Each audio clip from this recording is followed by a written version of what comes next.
Bonjour à toutes et à tous. Merci de nous rejoindre pour ce webinaire avec le témoignage du Conseil départemental du Var sur différents sujets, l'enfance, le RSA, les DMTO, les prospectives sur le plan pluriannuel d'investissement autour des collèges. Et on a ce matin le plaisir d'être avec Jérôme Maillard de la société Need for Vis qui va se présenter, Jérémy d'Alger et puis Thierry Besson. Merci d'être avec nous. J'arrête le partage pour qu'on puisse être tous à l'écran. Voilà, je vais vous laisser vous présenter si vous voulez bien, les uns les autres.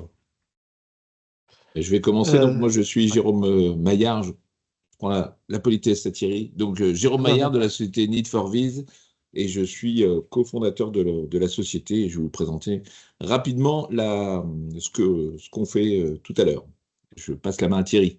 Merci Jérôme. Merci. Besson Thierry, département du Var. Je suis au sein de la DSN, Direction des solutions numériques, et je suis en charge du pilotage du système d'information décisionnelle. Merci. Jérémy? Bonjour à tous, Jérémy d'Alger, donc au département du Var également, à la direction informatique, et je suis chef de projet décisionnel. Très bien. Voilà, et vous nous faites le plaisir d'être présent ce matin et de présenter des chiffres qui sont, vous allez le voir tous et toutes, des chiffres réels, des tableaux de bord réels utilisés au quotidien, mensuellement, et puis également des analyses pour prédire et prévoir un petit peu mieux et comprendre les dynamiques sur différents sujets. On va encore, peut-être juste avant de rentrer dans le vif du sujet, patienter quelques instants et je vais vous proposer de répondre à un premier sondage. Une première question, c'est juste nous dire d'où vous venez ce matin. Je lance un sondage dans Teams, donc vous avez la possibilité d'y répondre directement. Normalement, si vous utilisez l'application Teams, vous avez cette possibilité de nous dire d'où vous venez. Voilà, c'est parti. On a des gens de Tours, de Besançon, de Bordeaux, de Paris, La Rochelle, Metz, Nice, Niort. J'espère que vous voyez que c'est dynamique. Alors, j'ai vu quelqu'un répondre dans le chat la Loire, alors je l'ajoute moi-même pour qu'on voit un petit peu d'où on vient. Voilà, 23 réponses, vous êtes 46, hein, n'hésitez pas à répondre dans le chat, si vous, enfin dans l'enquête, si vous le pouvez. Voilà, très bien. Merci. Vous êtes en fait vraiment de toute la France, de nombreux départements, de régions et d'agglomérations, entre plus de 50 000 habitants. C'est à peu près la cible. Et vous venez de différents services, finances, budget, RSA, enfance, et vous êtes intéressé, je pense, par ces différents sujets. Donc, merci de l'ensemble de vos réponses. Je vous propose peut-être juste une deuxième sondage, tout simple, c'est est-ce que vous nous connaissez déjà? Alors, on a la réponse pour certains d'entre vous. On sait que certains nous connaissent, puisque vous avez des clients parmi nous, mais peut-être pas tout le monde. Voilà, on voit que ça monte. On vous laisse répondre. Encore quelques instants.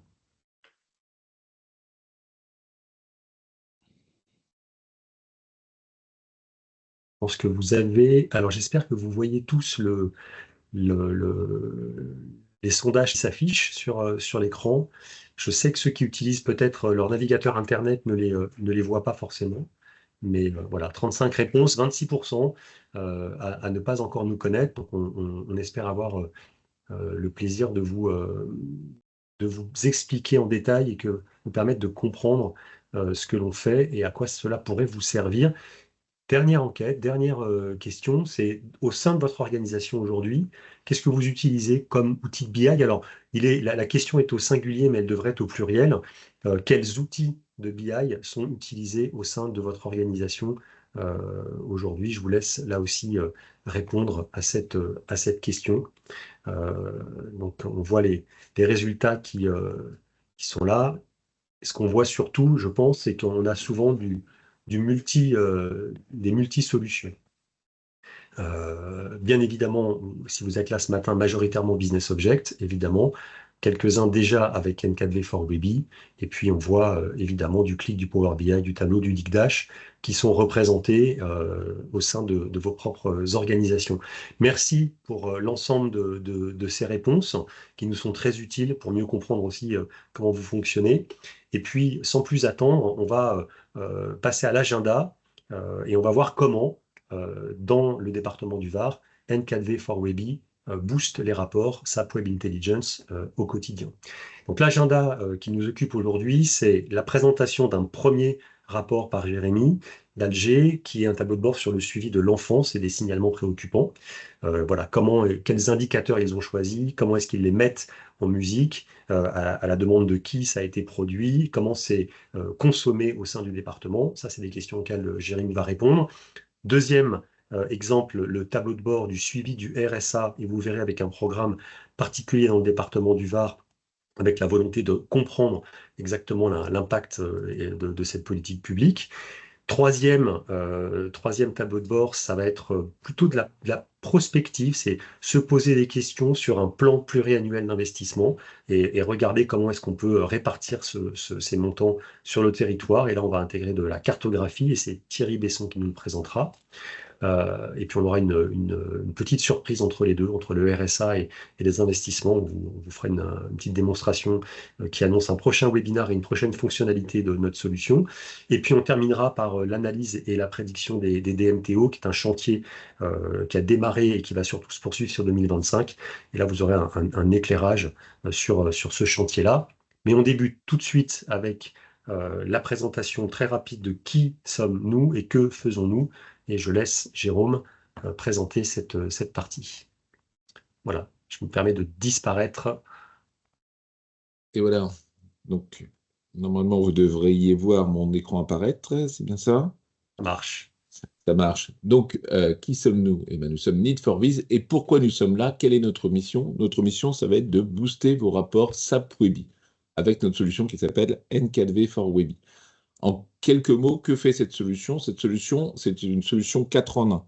4 en 1 parce que nous allons ajouter à Business Objects Web Intelligence des graphiques de type DataViz qui sont interactifs et on va également ajouter ce qu'on appelle de la navigation intégrée, c'est-à-dire qu'on va pouvoir filtrer les rapports directement avec des contrôles de type radio-bouton, de type liste déroulante qui vont pouvoir être situés à l'intérieur des rapports. Donc ça change vraiment la navigation et l'interaction qu'on peut avoir dans un rapport Webby.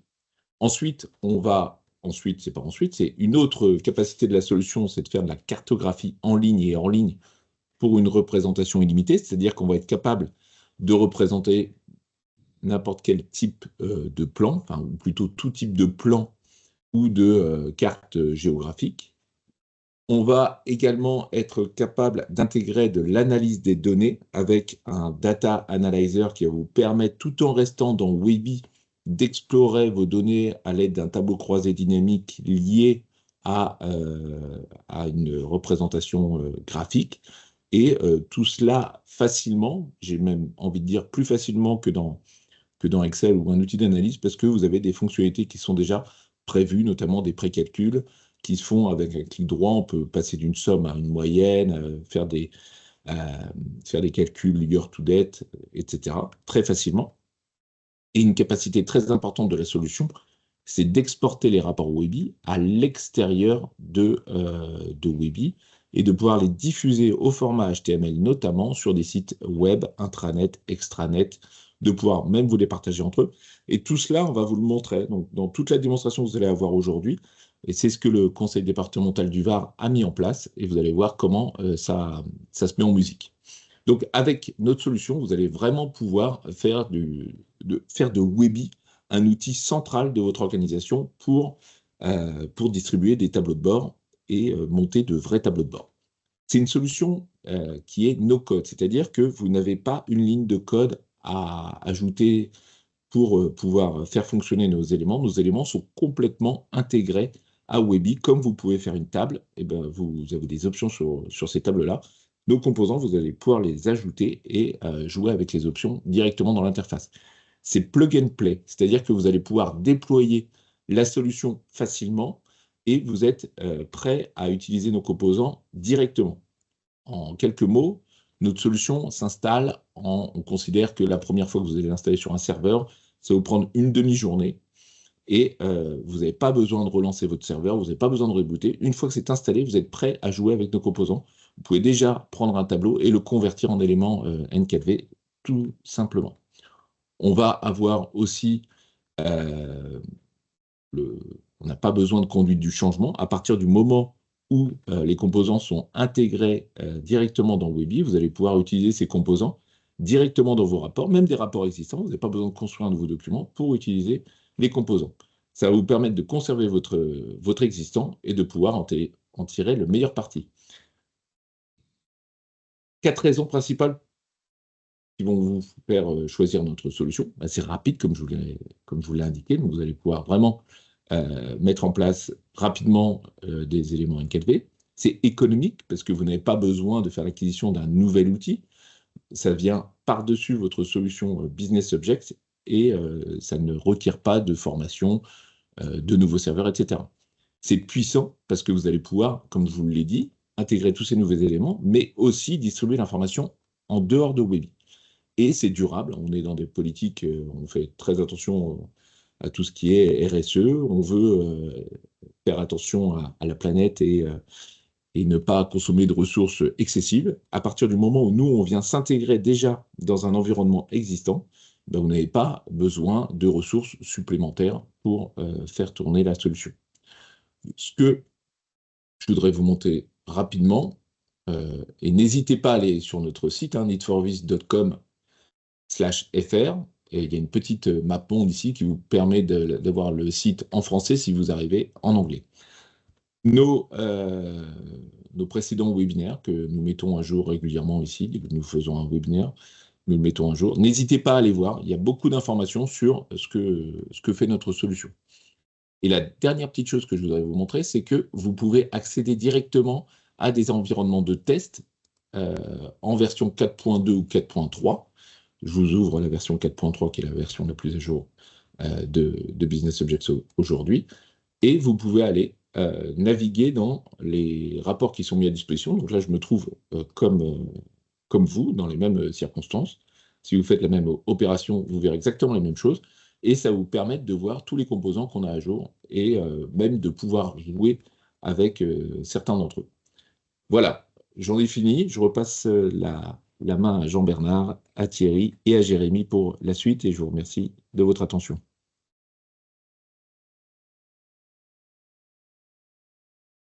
Merci, merci Jérôme. Donc je reprends la main pour ouvrir cette première partie de notre webinaire, première démonstration, et pour passer la main tout simplement à Jérémy sur la présentation du tableau de bord du suivi des indicateurs de l'enfance et des signalements au département du Var. Jérémy, je te laisse partager ton écran avec la solution BO. Voilà, vous l'avez vu dans le chat, n'hésitez pas, vous avez dans la barre dans la barre du haut de Teams, vous avez un menu qui s'appelle Séparer. Si vous avez un deuxième écran, ça vous permettra de passer en plein écran. Et sinon, si vous avez qu'un seul écran, sur la partie affichage, vous cliquez sur Affichage et vous cliquez sur Focaliser sur le contenu.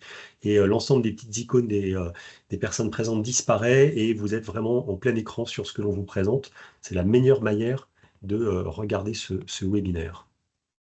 Jérémy, à toi la parole. Merci.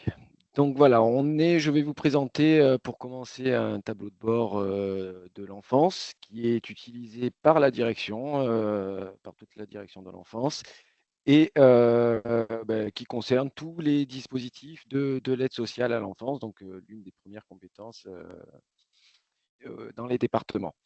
Donc on est, pour commencer, sur un onglet de synthèse qui regroupe tous les indicateurs principaux liés aux différents dispositifs. Donc là, on est sur un mélange de tuiles de composants directement BO et de composants Need4Vis. On voit ici les tuiles qui sont sur les côtés. À gauche et à droite, ce sont des composants classiques BO. Et ensuite, on a des graphiques ici qui ont été intégrés, des graphiques qui viennent de Need4Vis.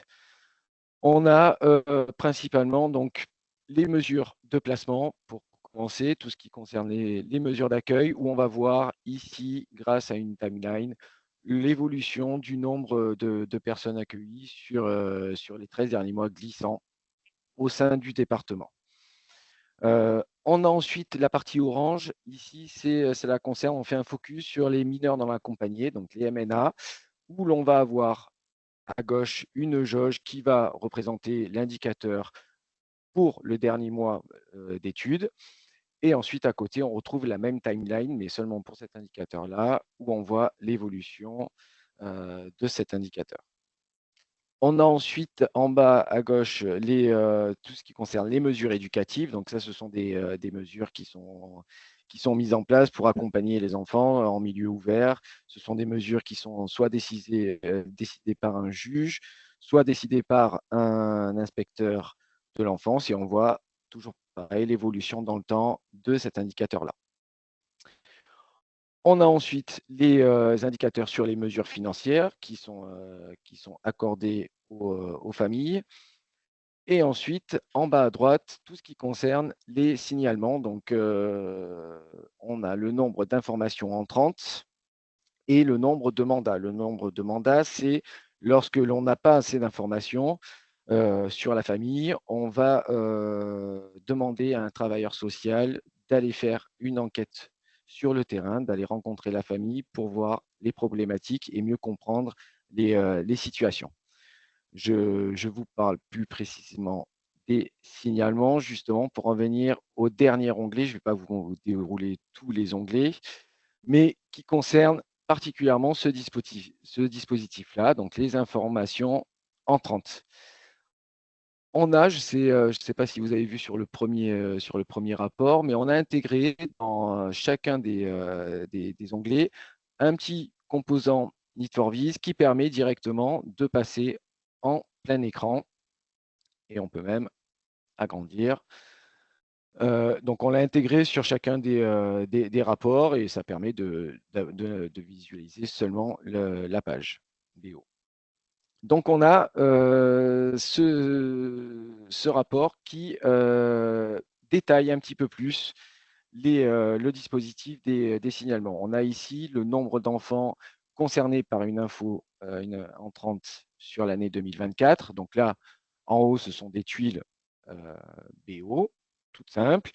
On a ici au milieu la durée moyenne des évaluations ASE. Donc ça, c'est le temps que va mettre le travailleur social à faire son enquête et à la renvoyer au service de la CRIP, donc qui est spécialisé pour la réception des infos préoccupantes, et la durée moyenne des évaluations effectuées par la PMI, la protection maternelle infantile. On a au milieu, en gros, un graphique qui permet de calculer 3 indicateurs différents et de les visualiser sur le même graphique. Et, on a pour chacun des territoires du département du Var le nombre d'informations entrantes ici en bleu qui apparaît. En orange, le nombre d'infos entrantes avec un mandat, donc pour lesquels un travailleur social va effectuer son enquête, et donc le taux de mandat que cela représente sur chacun des territoires.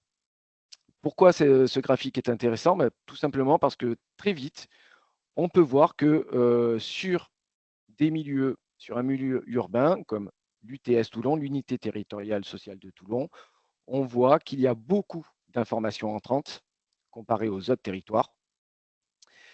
Et par contre, on voit qu'on a peu d'informations entrantes pour lesquelles un mandat a été demandé. Si l'on prend un territoire un peu plus rural, comme l'UTS Fayence, par exemple, on voit qu'il y a très peu d'informations entrantes, mais par contre, quasiment toutes ont nécessité une enquête sociale. Donc, pourquoi ce graphique est intéressant? Tout simplement pour la direction, ça va leur permettre très vite de voir sur quel territoire il y a beaucoup de mandats qui sont effectués et tout simplement, ça va pouvoir leur indiquer sur quel territoire il y a besoin de recrutement au niveau des travailleurs sociaux ou pas.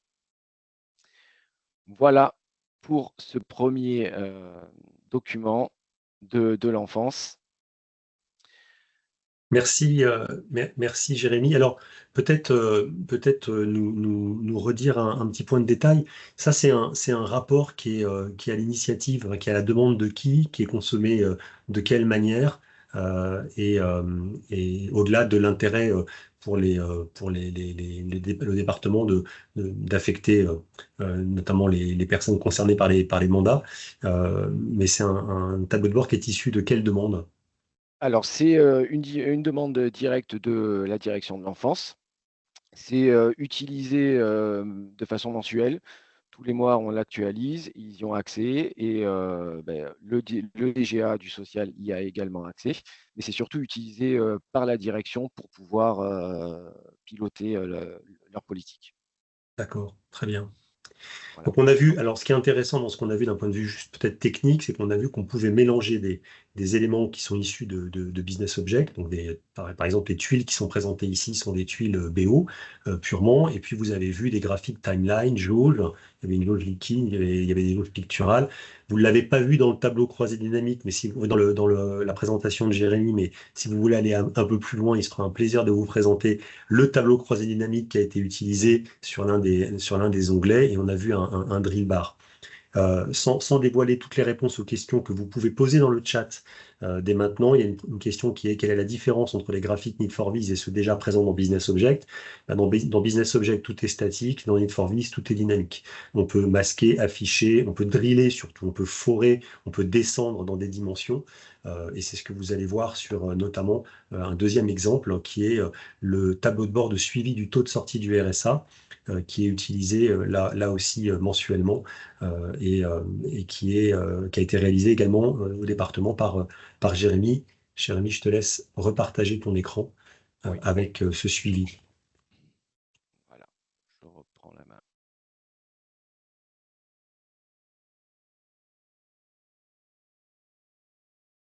Voilà, donc vous n'hésitez pas à poser vos questions dans le chat.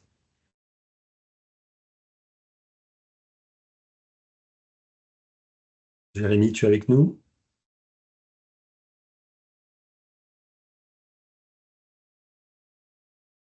Alors, est-ce qu'on a perdu Jérémy ou alors si tu... Je crois que ton écran n'est pas partagé et ton micro n'est plus fonctionnel. Ça y est, ça revient. Ouais, mais t'es en mute, Jérémy, t'es en mute. Ouais, désolé, j'étais déconnecté de la réunion, De la réunion, bon, carrément. ok. Désolé. Hop. Welcome, welcome back. Ça marche. Alors, est-ce que c'est bon pour vous? Vous voyez bien mon écran? Oui, ça marche. Voilà, donc là, je disais, on est sur un tableau de bord qui a directement été demandé par le DGA du social. Pourquoi? Bah, c'est suite à une politique qui a été mise en place au département du Var en 2023, qui s'appelle VAR Insertion Travail, et qui doit permettre en tout cas de suivre l'évolution des allocataires du RSA et surtout leur réinsertion. C'est un document donc, qui est actualisé de façon mensuelle également. Et on retrouve, on a construit ce tableau de bord sur le même principe. On a un premier onglet de synthèse des sorties à tout. Donc ça veut dire qu'on va aller voir, à une date donnée, on va aller voir une cohorte d'allocataires qui était présent il y a un an en arrière, 12 mois, et on va voir si un an après, ces gens-là sont sortis ou pas. Donc on voit directement ici, grâce à une jauge, le taux de sortie des personnes qui ne sont plus dans le dispositif. Donc un an après, au sein du département, on voit ici que ça représente 34%. Et on a ensuite décliné cet indicateur sous plusieurs formes. On a utilisé pour ça une drill bar à côté, à droite, qui permet de répartir, de détailler cet indicateur, ce taux de sortie, par organisme référent. Il faut savoir que les allocataires peuvent être suivis dans un parcours d'insertion et pour ça, ils peuvent être suivis soit par des travailleurs rattachés directement au conseil départemental, aux UTS, aux unités territoriales et sociales, mais aussi par des partenaires externes, comme par exemple, nous, on a le C10, la Maison de l'Emploi, la MSA qui est la Mutuelle Sociale Agricole, Pôle Emploi, etc., etc. On a plusieurs partenaires externes. Donc ici, ce taux de sortie est décliné par organisme référent et l'intérêt de ce drill bar, c'est que l'on va pouvoir, pour chacun des organismes référents, aller voir pour chaque antenne ce taux de sortie. Donc, le DGA peut voir en 2 clics directement quelle antenne de quel référent est performant ou pas à l'instant T. Voilà, là, on peut voir pour le Pôle emploi du Canet des Morts, qui représente quand même un tiers du taux de sortie. Et ensuite, on peut décliner pour voir la répartition des personnes qui étaient sans contrat ou avec un contrat. On a ensuite la timeline ici où l'on va voir l'évolution de ce taux de sortie sur les 6 derniers mois. Donc, on retrouve le nombre de bénéficiaires en orange pour chaque mois. Entre-temps, le nombre de bénéficiaires qui sont sortis et donc en gris, l'évolution de ce taux de sortie dans le temps. On a ensuite utilisé un pictogramme ici qui nous permet de prendre une photo de ces bénéficiaires qui sont sortis et de voir ceux parmi eux, ceux qui étaient contractualisés ou pas à l'époque, il y a donc un an en arrière. Et ensuite, sur chacun des rapports, on va retrouver un petit focus sur une population spéciale de cette cohorte à 12 mois. Je vais passer directement au dernier onglet, Direct Emploi. Et pour vous faciliter la vue, je vais repasser en plein écran. Donc là, Direct Emploi, qu'est-ce que c'est? C'est quelque part un dispositif à l'intérieur du dispositif VAR Insertion Travail. C'est un coaching personnalisé et intensif qui est mis en place pour certains des allocataires en fonction de leur situation, de leur profil. Ce sont des allocataires qui vont être suivis au maximum pendant 4 mois de façon un peu plus poussée et un peu plus personnalisée. Et on essaye donc de les réinsérer le plus rapidement possible. Donc, pourquoi ce document, enfin ce rapport spécial sur Direct Emploi? On va pouvoir comparer le taux de sortie général au taux de sortie des personnes qui ont signé un contrat en coaching Direct Emploi. Donc, on retrouve la même jauge ici. Donc là, par contre, on est sur une population, comme on l'a dit, que ça pouvait durer seulement 4 mois maximum. On est sur une cohorte de personnes à 6 mois en arrière. Donc, on voit directement ici qu'on a un taux de sortie de 52%, alors que le taux de sortie général sur l'ensemble du département était de 34%. Donc, on voit qu'on peut directement supposer que ce dispositif est plus performant par rapport au dispositif général mis en place. On retrouve également le drill bar avec la répartition par organisme référent où l'on va pouvoir aller un peu plus profondément dans l'analyse. Si je regarde le C10, voilà, on va voir toutes les antennes du C10 qui vont apparaître et ce taux de sortie qui est appliqué pour chacune de ces antennes. On retrouve le même type de graphique, la timeline pour voir l'évolution dans le temps. Et la nouveauté, c'est qu'on va pouvoir regarder un trimap et voir directement la répartition des bénéficiaires donc par organisme référent. Si l'on regarde le drill bar en haut, on voit que Pôle emploi est quand même plus performant que les autres, mais par contre, grâce à ce trimap, on voit aussi que c'est vers eux que sont orientés un maximum d'allocataires, plus de la moitié des allocataires en tout cas. Et ici, on voit que 37% sont orientés vers le C10. Et pareil, si je veux voir la répartition des bénéficiaires pour chacune des antennes du C10, il me suffit de faire un clic et je vois cette répartition qui apparaît. Donc, on a un graphique qui se met à jour directement. Je ne sais pas si vous avez remarqué, sur chacun des petits graphiques, on a mis une vue en plein écran qui est accessible. Et directement, une vue des données. C'est-à-dire que pour chacun des graphiques que l'on a créés, le DGA peut accéder directement à ces données.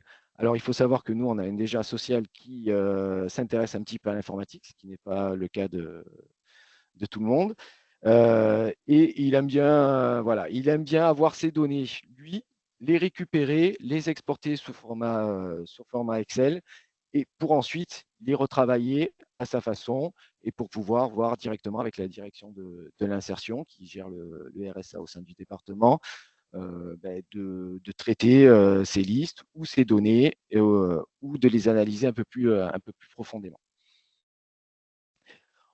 On a ensuite utilisé ici une variable paille qui reprend, qui donne l'ancienneté des bénéficiaires de cette politique direct emploi. Donc, on voit très facilement que la majorité de ces allocataires étaient dans le dispositif RSA depuis 6 mois maximum. Et pareil, si on a intégré des données un petit peu plus démographiques, où là, on va pouvoir voir, analyser l'âge, les tranches d'âge de ces allocataires direct emploi, et ensuite même, on est descendu jusqu'au niveau du sexe. Voilà, les autres graphiques sont exactement les mêmes, et toujours pareil, on fait le focus donc, sur une population spéciale de ce direct emploi. Voilà pour ce taux de sortie RSA et ce tableau de bord. Merci, merci Jérémy, merci pour l'ensemble de ces précisions. Je crois que c'est le premier tableau de bord que tu avais réalisé, le RSA, quand Non, c'est l'enfance. c'était En premier l'enfance. Alors, oui. quand N4V for Weby a été installé, qui est la donne, l'extension sur Business Object, tu l'as manipulé, tu l'as découvert, et sur le rapport sur l'enfance, combien de temps ça t'a fallu, ça t'a pris pour pouvoir réaliser un tableau de bord complet avec tous les onglets et toutes les définitions, des codes couleurs, des graphiques et le choix des visualisations? Ouais, en temps complet, je dirais 7 à 10 jours maximum en temps réel. Bon, il faut savoir que je n'ai pas suivi de formation pour les composants Need for Vis, je me suis auto-formé. Donc, c'est vrai qu'au début, on tâtonne. Il y a beaucoup de graphiques qui sont disponibles, différents. Donc, il faut les appréhender chacun à sa manière. Et parce que le choix d'un graphique pour le calcul d'un indicateur est important, parce qu'il y a des graphiques qui ne vont pas du tout être parlants dans certains cas et qui vont l'être dans d'autres. Donc, au début, on tâtonne, c'est comme pour tout, hein, il faut passer du temps. On regarde toutes les possibilités de paramétrage qu'on a sur chacun des graphiques. Et donc, forcément, ça m'a pris un peu de temps. J'ai fait celui du RSA ensuite, et ça m'a pris quand même beaucoup moins de temps. Alors, il faut dire que j'avais déjà toute la charte graphique qui avait été mise en place au niveau des couleurs, etc. D'accord, ok. Voilà, ça m'a pris un peu moins de temps. Super, merci. Donc en tout cas, ce qu'on voit, c'est que parce que tu connaissais déjà Business Object, tu n'as pas eu besoin d'avoir une formation particulière sur l'ensemble du dispositif N4V for Weby, et tu as pu le mettre en œuvre assez rapidement, des composants pour fabriquer un tableau de bord complet et opérationnel. Et une des questions qui a été posée dans le chat, c'est est-ce que par hasard tout ça ne s'exporterait pas au format HTML? Eh bien, je viens de prendre la main sur le dernier rapport qu'on vient de voir, qui était le RSA, et je vais vous montrer ce que pourrait donner exactement ce rapport. Voilà, j'affiche la fenêtre, je pense que vous la voyez à l'écran. On a la fenêtre, ok, Jérémy me dit oui. Oui. Donc là, ce que vous avez en surimpression sur un navigateur Edge, c'est ce même rapport qui a été exporté pour être consommé de manière offline, et par exemple exporté et distribué par mail ou déposé sur un intranet à la main, déconnecté de Business Object. Et vous voyez que non seulement ce rapport est responsive, ça veut dire que je peux le consommer sur une tablette, et je peux aussi le consommer sur un téléphone. Les graphiques se sont mis les uns sous les autres. On l'a paramétré tel quel. Non seulement il est responsive, mais il est également dynamique. Donc ce que je vous montre bien là, c'est une page HTML qui a été exportée et embarquée avec les données au moment de l'export. et on a conservé tout le dynamisme du rapport, et on peut le consommer en dehors de Business Object. Ça, c'est un premier point qui va être permis par la solution, un export ponctuel pour une consommation offline. Une deuxième solution d'export, c'est relier chaque graphique en permanence à des fichiers HTML. Ça veut dire qu'à chaque fois que je mets à jour mon graphique, à chaque fois que je mets à jour mon rapport, à chaque fois que je planifie et la publication de mon rapport, tout ce qui a été exporté en HTML se réexporte et les sites web intranet ou extranet sont à jour. Et une fonctionnalité que je vais vous montrer et que l'on démontrera dans un prochain webinaire en décembre, c'est la capacité également à faire du N4V for Office. Donc là, ça veut dire que je vais utiliser une capacité d'export, non plus PDF, mais je vais faire une capacité d'export, pardon, HTML, mais une capacité d'export PNG. Et je vais juste vous montrer en allant changer 3-4 couleurs de graphique. Donc là, j'utilise des clics droits. Dans les paramètres étendus, je vais aller choisir des palettes de couleurs différentes que l'on aura choisi d'appliquer. Ouais, donc vous voyez que le tableau de bord Webi est en train de changer un petit peu de tête. Voilà, je passe d'un graphique à l'autre et d'une palette de couleurs à l'autre. Je vais le faire une dernière fois, un dernier sur le drill bar du haut. Et vous voyez, si vous êtes observateur, que sur la droite de mon écran, j'ai un document Word qui est ce qui pourrait être un document de synthèse fictif déjà préparé, voilà, qui serait l'analyse des bénéficiaires du RSA dans le programme Direct Emploi à 6 mois. Et au lieu d'aller juste copier-coller les graphiques, je les ai copiés avec un lien sur le lieu où ils ont été déposés. Et là, je vais simplement sélectionner l'ensemble de mon document, et puis faire un F9 pour mettre à jour. Et vous allez voir que les graphiques ont changé de couleur. Ça veut dire qu'ils viennent de refléter ce qui s'est passé dans mon tableau de bord sur Business Object. Il y a un lien qui s'est opéré. Les graphiques ont été réexportés au format PNG et ils viennent de se mettre à jour dans le document Word. J'ai plus qu'à en faire un PDF et à le diffuser. Voilà. Donc, on a un prochain webinaire en décembre qui va arriver, qui va s'appeler N4V for Office. Ça, c'est bientôt. Ça arrive très vite. Voilà pour cette première partie avec Jérémy. On a vu là sur le RSA encore des jauges, des drill bars, des timelines, ce qu'on appelle un variable pie, c'est le donut, le camembert multidimensionnel. Et puis on vient de regarder la possibilité d'exporter au format HTML responsive et également de fonctionnalités de type N4V for Office. Merci Jérémy pour ces deux rapports qui sont utilisés tous les mois. Vous avez vu une charte graphique, des choses assez claires. Alors, on ne fait pas que du tableau de bord, de pilotage de politique publique, mais on fait aussi une vision sur l'avenir et on peut regarder comment se répartissent les investissements sur le territoire. Et là, c'est avec Thierry Besson que nous allons pouvoir regarder ce projet. Thierry, à toi la parole et je te laisse partager ton écran avec le rapport en question. Alors, autoriser cette fois-ci, partager. OK. Donc, ce que je vais vous présenter, à la différence de ce qui a été vu avec Jérémy, ce n'est pas des états qui sont des états aujourd'hui de production. Ce n'est pas un tableau de bord qui est utilisé tout le temps. C'est une élaboration dans le cadre d'un POC qui consistait dont le sujet était le suivant. Dans le cadre du suivi du plan pluriannuel d'investissement de la collectivité, il y a une interrogation qui revenait souvent. C'est de quelle manière les investissements que l'on a prévus se répartissent sur le territoire. Donc là, c'est une question en fait, où vont se faire ces investissements. Est-ce qu'on est capable de faire des simulations sur ce sujet? Alors, nous, on a proposé côté DSN une démarche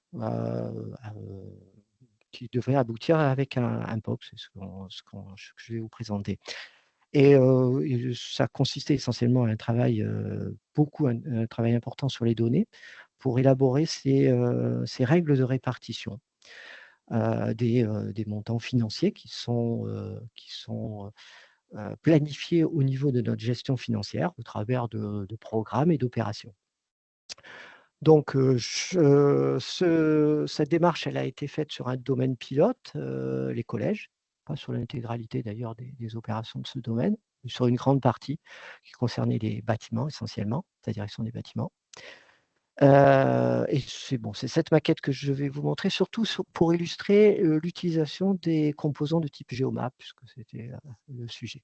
Alors bon, là, on arrive sur un écran de synthèse qui utilise des composants classiques qu'on a vu précédemment dans ce qu'a montré Jérémy, et qui permettent de voir simplement comment se répartit ce plan pluriannuel dans le temps, quels sont les programmes, parce que souvent la notion de programme est essentielle dans l'organisation des budgétaires, et donc le domaine collège entraîne à plusieurs programmes, des programmes de rénovation, de construction. Et puis, quelles sont les directions qui pilotent ces investissements. Donc ça, c'est une présentation très classique. Donc on va plutôt se focaliser sur l'aspect prospectif. Alors cet aspect prospectif, donc on a élaboré des scénarios. Là, j'ai choisi un scénario donné. Dans ce scénario, avec les règles de répartition qui ont été choisies, qui pouvaient être basées sur plusieurs critères, la capacité des collèges, la surface bâtie, le degré de vétusté de ces collèges, ça aboutissait à une répartition par collège du montant de ces investissements. C'est ce qui est représenté sur la partie gauche de ce tableau de bord. Et dans la partie droite, vous avez la projection par commune, puisque le niveau communal était le niveau principal choisi pour ces projections d'investissement. Donc là, on a utilisé la sectorisation pour passer de l'échelle du collège à la commune. Donc ici, on peut aussi regarder le cas d'une opération particulière. Donc là, ce sont les opérations budgétaires sur lesquelles se fait cette programmation et donc où le pilote de ces opérations indique les montants qui vont affecter en investissement dans le cadre du PPI. Donc si je prends une opération, par exemple, de rénovation énergétique, cette opération, elle va concerner un sous-ensemble de collèges qui apparaissent ici, que l'on visualise donc aussi territorialement. Ici, je suis sur cette commune-là. Là, il y a un seul collège. Alors, suivant ce que je vais choisir, je vais pouvoir avoir plusieurs collèges. Si je prends une autre opération, celle-ci, elle va donc concerner un plus grand nombre de collèges. Puisque c'est ces règles de répartition qui sont définies par opération qui permettent de définir quels sont les collèges concernés et donc les communes. Et là, par exemple, je vais savoir que cette opération, elle va intervenir sur ces différents collèges à hauteur de temps, d'un temps de temps. Voilà. Tout ça étant bâti, là, les chiffres que je montre, ils sont complètement entre guillemets fictifs. Ils sont déterminés par ces règles de répartition et par les montants qu'on a choisis dans notre jeu d'essai. Voilà, donc après, on a cette vision-là globale pour l'intégralité du territoire, avec des présentations qui utilisent aussi d'autres composants Need for Viz qui sont des listes scrollables. Ça, c'est le niveau donc, des cartes chloroplettes qui permettent d'affecter sur un territoire un indicateur ou plusieurs indicateurs.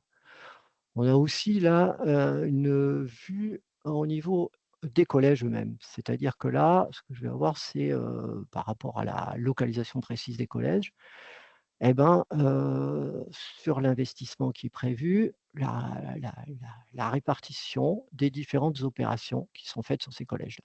Par exemple, sur ce collège de Fenouillet, on va voir qu'il y a 6 opérations qui sont, oui, c'est ça, à peu près 6 opérations qui sont menées, qui vont être menées dans les années à venir. Et on retrouve des opérations concernant le numérique éducatif, la rénovation, etc. des collèges. Et on a cette répartition. On peut aussi, par ce biais-là, choisir un programme. et regarder sur ce programme quels sont là les collèges concernés et là, on a uniquement les opérations qui font partie de ce programme que l'on visualise, dont on visualise la répartition. Voilà. Bon, on peut descendre encore à un niveau plus précis qui est celui de l'opération budgétaire. Bon, là, on va voir que celle-ci, la rénovation énergétique, l'amélioration fonctionnelle, elle va concerner un petit nombre de collèges. Et on va simplement savoir là, par rapport à ce qui est affecté à la dimension des graphes, puisqu'il y a là, il y a une seule opération qui est représentée. On a simplement l'importance de ce qu'on a alloué dans le scénario qu'on a choisi. Voilà, donc là, on a ces types de représentations et de possibilités de scrolling, etc. Voilà. Je pense que c'est l'essentiel. Alors, dans la démarche aussi prospective, quelque part, il faut aussi avoir en tête que pour aller jusqu'au bout de ce genre de projet, bah, il faut aussi avoir le réaliser. Là, le réaliser, c'est ce qui effectivement a été localisé dans les exercices actuels ou passés. Et donc là, par exemple, donc, je suis sur l'exercice 2023, je vais avoir ce qui a été réellement réparti dans les axes analytiques pour localiser une dépense. Donc, on travaille sur du mandaté, là. Donc là, par exemple, je peux choisir en 2024 et regarder ce qu'il en est sur ce mandaté. Et là, je vais aussi avoir cette répartition par collège. Alors là, ce qu'il faut avoir en tête là, aussi, ce genre de projet, on a poussé ces représentations, même si on ne dispose pas aujourd'hui des informations correctes sur ces sujets-là. C'est montrer aussi que si on veut vraiment aller dans cette démarche, il y a des conséquences ou un travail sur les données important à faire pour pouvoir les collecter et puis pour pouvoir mettre aussi réellement, élaborer des scénarios qui soient pertinents en termes de répartition. Voilà. C'est donc un projet qui a été présenté dans sa version POC et qui donnera lieu sans doute à un travail complémentaire, enfin à des étapes successives pour poursuivre la démarche ou pas, ça dépendra là, des directions concernées. Voilà. Bon, je vous laisse la main. Merci, merci Thierry. Merci infiniment pour cette présentation. Et on va pouvoir passer à une dernière partie de présentation. Mais avant, deux choses. Thierry et Jérémy, je vous encourage à regarder le chat pour déjà préparer les réponses aux questions qui vous concernent. Et elles sont déjà nombreuses. Vous dire aussi que là, vous venez de voir dans ce nouvel exemple qui est pas tant un tableau de bord abouti, mais plutôt un POC et pour vraiment voir comment est-ce on pourrait visualiser les choses et peut-être fabriquer un rapport un peu plus abouti dans les mois qui viennent. On a vu qu'il y avait des éléments de navigation qui avaient été intégrés. Alors, le menu déroulant, c'est pas affiché, mais vous avez vu à un moment donné un menu déroulant sur le choix des opérations qui a piloté l'ensemble des graphiques. Vous avez vu dans l'avant-dernier onglet, que là, c'est carrément le drill bar, le graphique en barre qui était sur la gauche, qui pilotait l'affichage des camemberts sur la carte OpenStreetMap, sur lequel on a géolocaliser des points de collège spécifiques et ensuite on affiche par surimpression des informations avec et la taille du diagramme et les différents secteurs. Donc on a vu beaucoup de choses sur cette prospective et il nous reste un dernier point à partager avec vous ce matin, c'est l'analyse et la prédiction des DMTO. Et avant de vous le présenter, est-ce que Thierry, tu peux nous parler un petit peu du cadrage de ce projet et nous raconter ce que vous avez, comment il a été initié et vous en êtes avant que moi je présente le rapport. Oui, oui, tout à fait. Alors, c'est un projet qui est né d'une demande, bon, d'un contexte que toutes les collectivités connaissent, hein. C'est une forte baisse des DMTO depuis 2023 et nous, le département du Var, ça constitue une recette essentielle. C'est plus de 30% de notre recette de fonctionnement. Donc, la direction des finances, par rapport à ça, voulait avoir une connaissance plus précise du marché immobilier. Donc, ils ont lancé une étude avec un cabinet de conseil, mais ça aboutissait pas à quelque chose de concret. Hein, ils avaient le souhait de disposer d'un outil d'analyse dans un premier temps, pour comprendre ce marché immobilier et la façon dont il évolue. Donc, on a été sollicité dans ce cadre-là. Ça a donné lieu à ces travaux avec un volet acquisition des données qui est important, au travers, les données sont disponibles. Essentiellement, on a utilisé des données qui étaient disponibles en open data. On a, là, c'est un prestataire, notre prestataire du TMA, la société KPC qui a intervenu à la fois pour cet aspect data et pour, les tableaux de bord. Voilà le contexte et donc dans un premier temps, c'était disposer d'un outil d'analyse et ensuite, il y a eu la question de se dire: «Mais est-ce qu'on peut aller plus loin? Est-ce qu'on peut essayer de dire, qu'on pourrait, anticiper, plus en avant l'évolution de ce marché immobilier et donc à terme avoir une idée des DMTO qui vont rentrer dans nos budgets?» Et ça, c'est une démarche en cours, hein, qui est à mener aussi. Voilà. Super, merci pour ces éléments de contexte. Voilà, juste savoir si vous avez bien le tableau de bord à l'écran. Oui, on l'a bien. Ok, super. Donc on a cette volonté au département du Var déjà de vouloir peut-être mieux maîtriser cet aspect DMTO.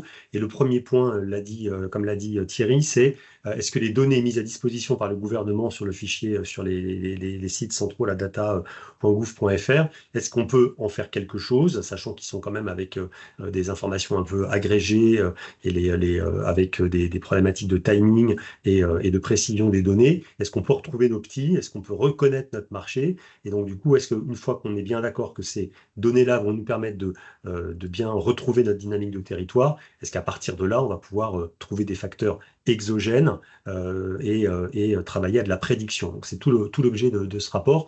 Alors, pour une meilleure compréhension, je vais utiliser cette capacité qu'offrent les éléments N4V de pouvoir passer en plein écran. Donc, j'ai fait disparaître l'interface BO. Et comme les contrôles d'entrée sont intégrés au rapport, j'ai plus besoin d'avoir l'interface Business Object puisque je me promène dans mon rapport et je fais des sélections. Je vais enlever, voilà, je vais avoir une vue sur 3 années seulement.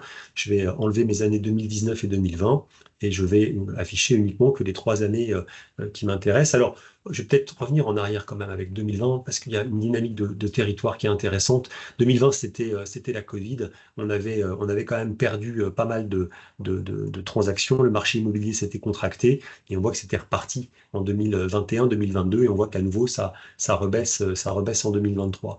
On a défini une segmentation pour faire cette analyse qui peut être discutée, mais qui semblait être correcte dans le Var, qui était des biens inférieurs à 350 000 euros, les biens compris entre 350 000 et 1 million, et les biens supérieurs à 1 million. Donc toute la présentation reprend cette segmentation et regarde un peu quelle est la résilience de ces segments sur les différentes années. Et on voit qu'elle n'est pas exactement la même pour tous les segments. Alors, je vais peut-être faire une précision. Voilà, j'efface 2020 et 2021 et je regarde 2022 et 2023 en valeur. Et si je veux le regarder également en nombre de transactions, et je peux voir qu'avec les secteurs, là, on voit déjà des choses qui se dessinent et on voit que la DataVis permet tout de suite de vérifier si ce à quoi on s'attendait, en tout cas, de confirmer des intuitions.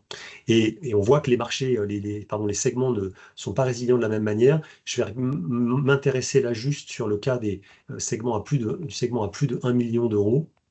Et ainsi, je fais disparaître en cliquant sur les légendes les différentes courbes, les autres courbes. Je conserve que le 1 million d'euros supérieur à 1 million d'euros à l'écran. Eh bien, je vois que ce qui semble être une évolution de transactions à peu près stable sur 2022-2023, je vais zoomer un peu. Et on voit que ça monte légèrement. Par contre, on voit qu'en nombre de valeurs foncières, en valeur foncière, en montant, ça a fortement diminué. On est passé de 9,21 milliards d'euros à 5,39 milliards d'euros. Donc, on s'attend évidemment à une contraction des DMTO. Et là, on la voit de 585 millions en 2022 à 397 millions. Ce qui était intéressant là, c'est de voir que les chiffres retravaillés proposés par le gouvernement et retravaillés au niveau du département permettent de retrouver cette dynamique. Il est intéressant aussi de regarder ce qui se passe sur le produit estimé, donc les DMTO estimés et le nombre de transactions, pour regarder si la dynamique au niveau communal est la même. le département du Var souhaitait pouvoir se comparer aussi aux Alpes-Maritimes, donc les données des Alpes-Maritimes ont été chargées. Là, on va regarder au niveau de la commune, des communes. Je viens de cliquer sur la barre du département du Var et les deux graphiques se sont drillés en même temps et je retrouve dans un ordre décroissant mes communes en produits estimés à gauche et mes communes en nombre de transactions sur la droite. On va juste regarder Toulon. Je vais cliquer sur Toulon et on voit que la dynamique de Toulon, elle est beaucoup plus orientée sur des transactions à moins de 350 000 euros. Elle représente un produit estimé de l'ordre de 31 millions d'euros pour 4 000 transactions à peu près. Et donc ça, c'est une dynamique particulière. Et si on fait une comparaison avec une autre commune qui est dans le même ordre d'idée en termes de montant, de l'ordre des 30 millions d'euros, qui est Saint-Tropez, là on voit que la dynamique de segmentation est complètement différente. On est surtout sur des biens supérieurs à 1 million d'euros, très élevés d'ailleurs, puisqu'on obtient la grande majorité des DMTO sur ces biens-là. Ce qui est intéressant de voir, c'est que là, on n'est pas dans une hiérarchie business object, on n'est pas en train de faire du trimestre, des mois, et puis ensuite des jours, ou des semaines et des jours, mais on a fait un département, des communes, et puis en troisième axe d'analyse, ou vision, on a choisi la segmentation de moins de 350 000 à plus d'1 million d'euros. On aurait pu les mettre dans un ordre inverse, et nos graphiques se seraient automatiquement adaptés, et auraient permis de faire l'analyse que l'on souhaite faire. Donc on retrouve bien cette dynamique globale. Vous voyez que je navigue dans mon rapport avec des resets, avec des boutons qui me permettent de passer au rapport à côté. Je n'ai pas besoin de toucher à l'interface Business Object. Là, on arrive sur un aspect cartographie. Je vais me concentrer uniquement sur la carte des produits estimés. Je vais passer en plein écran sur cette carte-là. Là, on a choisi d'afficher une carte OpenStreetMap en arrière-plan de la carte des régions, des communes du département. Et là, je peux voir effectivement des niveaux de color coding qui sont différents avec cette échelle de choropleth. Une carte, avouez quand même que si je fais apparaître la carte OpenStreetMap par derrière cette carte des communes, c'est quand même beaucoup plus parlant. Et là encore, je peux, comme l'a montré Thierry tout à l'heure, regarder un petit peu les différences. Et puis je m'aperçois, là, en nombre de DMTO, que Draguignan a l'air de s'en tirer pas trop mal non plus. Et en fait, Draguignan, c'est l'ancienne préfecture du département. Aujourd'hui, c'est Toulon. L'ancienne préfecture voulue par Napoléon à une journée de cheval des limites du département. Et on voit que parce que Draguignan a conservé une petite université, des infrastructures routières, hôpitaux, sociales et autres, eh bien, il y a une dynamique de territoire immobilière qui s'opère. Et quelque part, sur Draguignan, eh bien, les élus retrouvent un intérêt, puisque plus de transactions immobilières, plus de frais de notaire, plus de DMTO dans les poches du département, qui a un intérêt direct sur la mise en place de ces politiques publiques qui est vue ici. Si on continue l'analyse, ce qu'on aimerait pouvoir faire, c'est rentrer dans plus de détails. Souvent, les financiers aiment bien ça. Je vais repasser en plein écran. Les financiers aiment bien ça. Et qu'est-ce qu'ils font? Ils extraient les données, ils les mettent dans Excel et ils partent sur un tableau croisé dynamique. Eh bien, nous, on intègre ces tableaux croisés dynamiques à l'intérieur de Business Object. Et là, je prends un tout petit exemple d'un tableau qui est à la fois avec le tableau complet des informations sur les années et où si on le souhaite, les graphiques correspondants. Moi, je vous ai parlé de Draguignan, je voudrais rajouter l'analyse Draguignan. Donc, on va aller juste cocher la commune de Draguignan et on voit que maintenant, on a trois communes qui sont analysées et on voit par année de mutation, là, les produits estimés, où on peut le regarder également en somme de transactions et passer de l'un à l'autre. Ce que je voudrais bien voir, c'est les segments. Je voudrais regarder ce qui se passe avec ces fameux segments de moins de 350 000 à plus d'1 million d'euros. Je vais rajouter tout simplement les segments dans mon analyse. Et puis, vous voyez, je vais ouvrir ma commune de Draguignan et voilà, mes segments sont ici. Et donc, je peux regarder des analyses plus détaillées. Je pourrais aussi avoir envie de regarder plutôt les communes et les dates de mutation, et puis les segments en colonne. J'ai inversé mes axes et je me retrouve avec mes communes et puis mes années. Moi, j'ai trop d'années, donc je vais aller enlever quelques années d'analyse. Donc tout ceci se passe dans Business Object en mode lecteur, hein, et je vais inverser mes années et mes communes. Et des calculs, des pré-calculs sont déjà faits par agrégation. Là, j'ai des sommes, je peux avoir des moyennes, des médianes, des minimums, des pourcentages. Donc, tous les calculs sont déjà faits et je peux véritablement faire mon analyse et mieux comprendre ce qui est en train de se passer. Une fois qu'on a dit ça, la question qui se pose au niveau des DMTO sur un département, c'est le moment où les transactions se font et le moment où les DMTO sont perçus. Et le département du Var s'est rendu compte là qu'il y avait ce décalage. Ici, vous voyez, je zoome dans mon graphique, il y avait ce décalage à peu près de 2 mois entre le moment où les transactions ont eu lieu et le moment où, en gris, là, les DMTO ont été perçus. Et à partir de cette analyse-là, on se dit, bon, on va pouvoir faire de la prédiction, on va pouvoir aller un petit peu plus loin. Et on part à la recherche de facteurs exogènes qui pourraient influencer le nombre de transactions. Et l'un des facteurs qui peut être le plus intéressant en dehors de l'ensemble des informations mises à disposition par le gouvernement, c'est le taux Euribor. Vous voyez, j'utilise des sélecteurs pour faire apparaître ce taux Euribor sur ma courbe. Et là, je m'aperçois qu'en 2022, dans le département du Var, c'est pas forcément pareil dans tous les départements, mais il y a vraiment une corrélation nette entre l'évolution du taux Euribor qui est parti à la hausse et le nombre de transactions qui est parti à la baisse. Et on se dit que le taux Euribor est un bon exemple de facteur exogène qui peut être utilisé dans le cadre d'un projet de prédiction. Et ce projet de prédiction qui aura lieu sur l'année prochaine au département du Var, eh bien, il pourrait parfaitement piloter directement depuis Business Object avec des modèles extérieurs à BO. Alors, on prend un des modèles de forecasting les plus puissants du marché, s'appelle Prophet. C'est un modèle qui est mis à disposition par Meta. Énormément d'entreprises dans le monde, qu'elles soient commerciales ou de type territorial, utilisent ce modèle pour faire des prédictions. Et là, on a entraîné notre modèle Python, notre modèle Meta Prophet à partir d'un script Python et des données du gouvernement. Et on a imaginé de vous montrer ce que ça pourrait donner si on faisait des modifications de données. Là, je suis dans mon rapport en mode toujours lecture et je vais modifier des informations de taux Euribor en imaginant que le taux sur octobre, novembre, décembre de cette année passe à 0,50. Vous voyez que le modèle a calculé une courbe rouge de prévision de montant de DMTO. Donc, ce n'est pas du tout des chiffres qui sont réels au niveau du département, mais on va regarder ce que ça pourrait donner sur la fin d'année. Et là, directement depuis Business Object, je vais envoyer mes données au serveur qui va lancer le script Python, qui va piloter le modèle Prophet et qui va retourner les données directement dans la base de données, dans les bases utilisées par notre modèle. Je relance mon rapport, puisqu'il faut régénérer, il faut le reconnecter aux nouvelles données. Je relance mon rapport, je vais mettre à jour ma requête. Là, vous allez voir que l'impact a été pris en compte. Les taux vont passer à 0,50 tels que je les ai modifiés. Et la courbe rouge va être impactée, forcément, puisque si le taux Euribor baisse, alors les nombres de transactions vont remonter. Donc tout ça pour vous montrer qu'on peut aller jusqu'à du pilotage par un modèle mathématique à l'extérieur de Webby et que des outils comme NCADV for Webby permettent de moderniser énormément la plateforme Business Object. Donc on a vu des éléments de navigation, des pop-up, on a vu des liens d'éléments, des contrôles d'entrée dans les rapports qui permettent de s'affranchir de l'interface BO.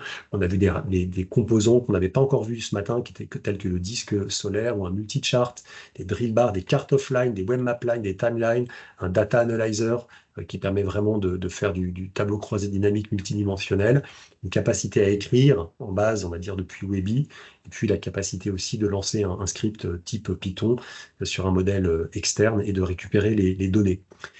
Donc le projet lancé au département du Var sur la prédiction des DMTO qui va se dérouler sur 2025 va partir de l'ensemble de ces informations et de ces possibilités pour arriver à des résultats, on l'espère, parfaitement crédibles et intéressants pour le département. Voilà ce qu'on voulait vous raconter ce matin, en espérant que vous avez trouvé l'ensemble des présentations intéressantes. On reste à votre disposition et ce qu'on va vous proposer de faire, c'est de passer aux questions-réponses. Il y a des questions qui nous concernent, il y a des questions qui concernent Thierry et Jérémy. Je vous propose éventuellement de rouvrir vos caméras, tous les quatre, et Jérôme va piloter cette session de questions-réponses. Exactement.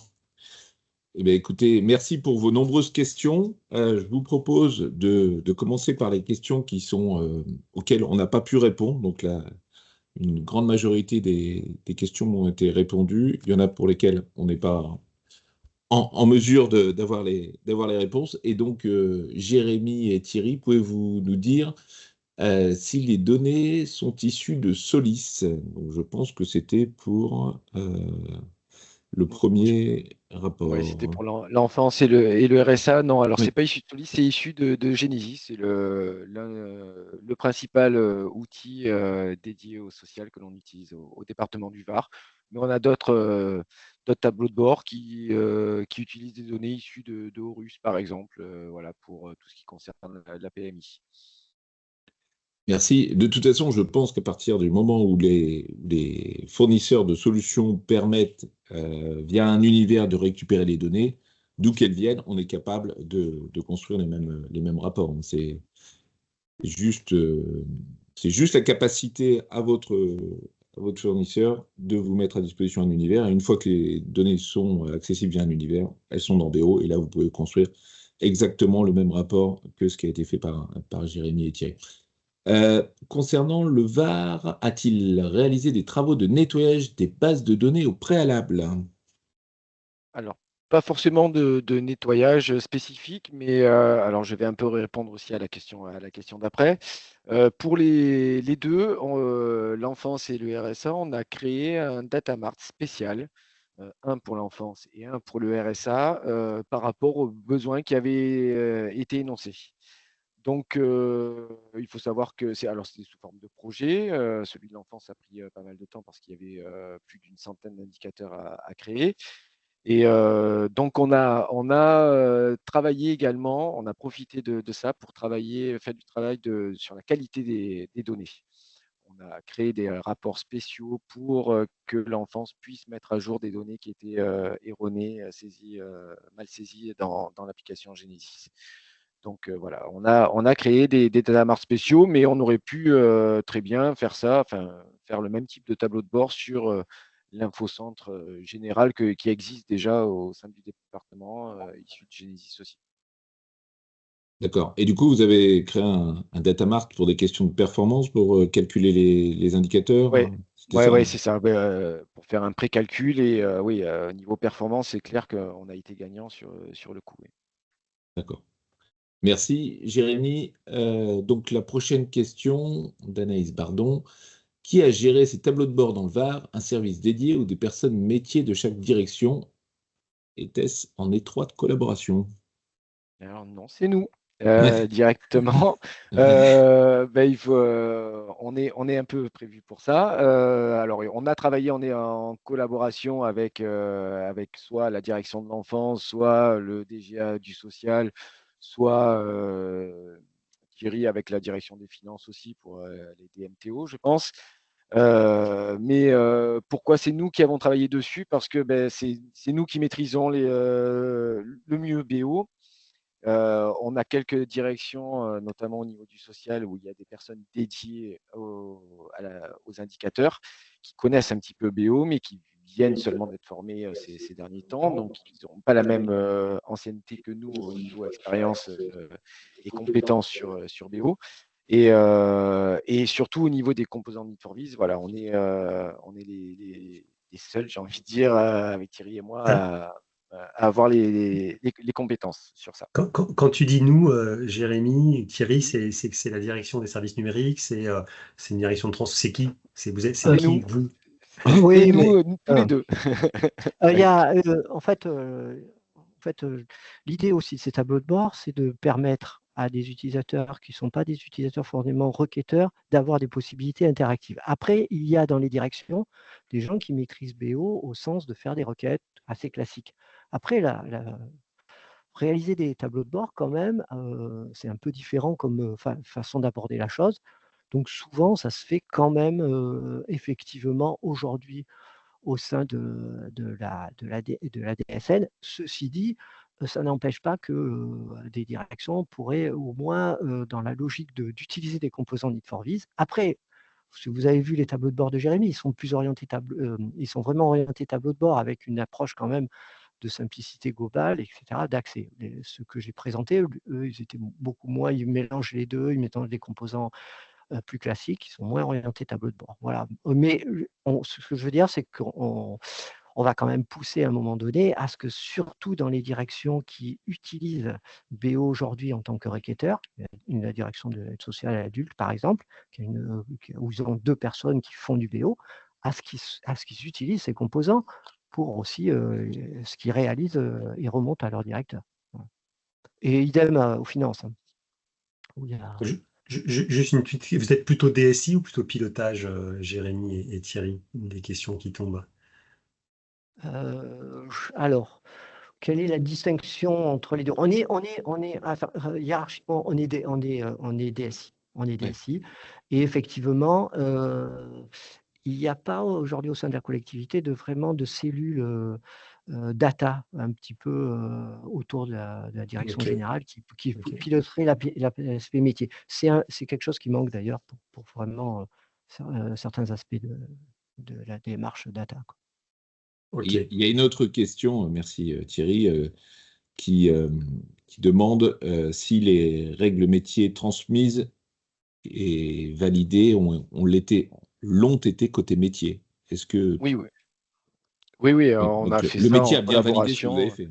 Oui. Alors pour l'enfance, par exemple, où on est reparti sur un véritable projet de Data Mart à ZE, on a carrément commencé le projet en redéfinissant chacun des indicateurs qui étaient prévus. Donc c'est pour ça que ça a été un travail de longue haleine. Ça a pris 1 an et demi en tout le projet, jusqu'à l'aboutissement de la création des 100 et quelques indicateurs. Donc oui, ça a été à chaque fois validé, transmis et validé côté métier. Ok. Merci, j'avance. Merci, oui. Alors, question de Patrick Cambourg, qui était au moment du rapport sur les PPI par Thierry. Des écarts sont-ils visibles entre le prévu et le réalisé? Oui, alors, oui. Ce qu'il faut avoir en tête aussi, c'est que ce POC, c'est montrer également auprès des métiers quelles sont les données nécessaires et si on veut vraiment aller dans cette direction. Donc, en particulier sur le réalisé même, on n'a pas l'information correcte, elle est insuffisante sur des pans entiers de certains types de dépenses. Or, la collectivité dit que c'est important quand même d'avoir cet aspect de projection territoriale. Donc, en fait, quelque part, nos tableaux de bord, ce tableau de bord sert à montrer ce qui manque et ce qu'il faudrait vraiment disposer pour ensuite, effectivement, pouvoir comparer le prévu et le réalisé, se dire, non, ce scénario n'est pas bon de toute façon, et il faut qu'on prenne d'autres paramètres, etc. Ce qu'on se disait en préparant ce webinaire, c'est que régulièrement on entend dire les données ne sont pas prêtes, je ne peux pas faire de data vise. Et là, en fait, on s'aperçoit que oui, on ne peut pas faire de tableau de bord tant que les données ne sont pas prêtes. Mais en tout cas, démarrer une démarche de data vise et tout en affichant le taux de fiabilité des données ou en montrant ce qui n'a pas été réparti sur le territoire, mais ça donne aussi envie de mieux répartir et de mieux travailler ces données pour avoir quelque chose de pertinent, parce qu'on sait que ça va être vu et regardé ailleurs par la suite. Ok. J'avance. Merci en tout cas. Ouais. Quelle est la différence entre les graphiques Need4Viz et ceux déjà présents dans Business Objects? Bon, alors déjà, les graphiques N4V, comme j'espère que vous avez pu le constater, sont interactifs, modernes, et ils intègrent même les derniers standards de DataVis, c'est-à-dire qu'on va être capable de vous donner, de vous mettre à disposition des graphiques qui sont même plus modernes que dans beaucoup d'outils de DataVis du marché. Et comme on vous l'a démontré aussi, vous avez pu voir qu'on peut forer la donnée, qu'on peut zoomer, qu'on peut masquer des indicateurs à la volée. Enfin, vraiment, on va permettre à l'utilisateur d'avoir un graphique qui va lui permettre vraiment de focaliser sur ce qui l'intéresse. Et on a aussi un grand nombre de visualisations qui n'existent pas nativement dans Webi. C'est même la majorité de ce qu'on délivre. C'est-à-dire qu'on va avoir, ce que vous n'avez pas vu, des pyramides des âges, des graphiques de Gantt, on va avoir des des graphiques de distribution, enfin bref, tout un éventail de panels de graphiques qui n'existent pas du tout dans l'outil nativement. Voilà. Ensuite, la question d'Hervé Couvé. Vous précisez que les graphiques sont dynamiques dans NeedForVis. Quelle est la différence avec les liens d'éléments? Donc, la question a été répondue par Emmanuel. Les liens d'éléments permettent de faire interagir les éléments Webby entre eux pour agir comme des filtres. Cette fonctionnalité est également possible depuis vers des éléments NeedForVis, mais vous pouvez en plus driller, filtrer au sein d'un même graphique NeedForVis.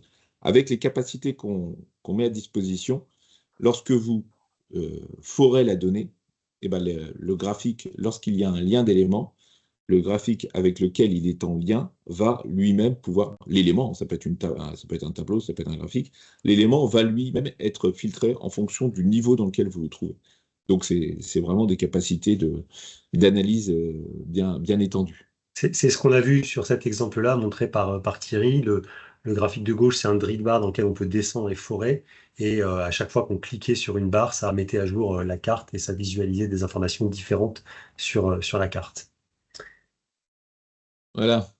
Question de Delphine Béviard. Si certaines données dans BO sont vues inexactes lors de l'analyse des tableaux, l'outil permet-il de demander une modification de la base de calcul du tableau ou faut retourner à la source? Alors nous, on est un outil de DataVis, c'est-à-dire qu'on ne va pas modifier les données, hein, donc c'est ce qui a été répondu. Hein.